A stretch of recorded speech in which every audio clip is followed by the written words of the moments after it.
જીવનની દોડધામમાં જ્યારે આપણે હંમેશા બીજાના વિચારોને પ્રાધાન્ય આપતા થઈએ છીએ ને, ત્યારે આપણું પોતાનું મૂલ્ય ધીમે ધીમે ભૂલાતું જાય છે.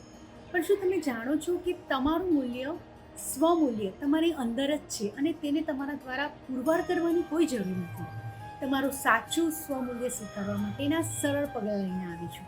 સૌથી પહેલાં તમારી શક્તિઓને ઓળખો. તમે કઈ બાબતમાં શ્રેષ્ઠ છો? તમારા અંદર જે ખાસ ગુણો છે તેને ધ્યાનમાં લો અને તેને ઉજવવાનું શરૂ કરો. સખીઓ, તમારા ગુણો એ તમારા મૂલ્યોનું પ્રતિબિંબ છે. તમારા ઉપર નિંદા કરવાનું બંધ કરો. આપણા મનમાં ઘણીવાર નકારાત્મક વિચારો આવે છે જે આપણા આત્મમૂલ્યને ઓછું કરે છે.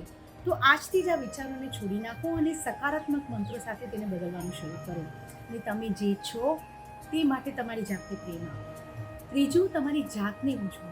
તમારા જીવનની નાની નાની સફળતાઓ પણ ખાસ છે. તે નાની હોઈ શકે છે, પરંતુ તેનો આદર કરવો અને તેનો આનંદ માણવો એ મહત્વપૂર્ણ છે. તમારી યાત્રાને પ્રોત્સાહન આપવું તમારા મૂલ્યના ઉદય માટે પણ મહત્વપૂર્ણ છે. જ્યારે તમે તમારા જાત માટે પ્રેમ અને દયાથી વર્તવાનું શીખશો ને સખીઓ, ત્યારે તમને સમજાશે કે તમે તો આના માટે હંમેશાથી લાયક હતા.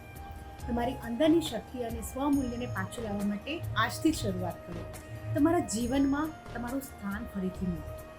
તમારા માટે કયું પગલું વધુ પ્રેરક બનવું છે એ મને નીચે કમેન્ટમાં જરૂરથી જણાવો.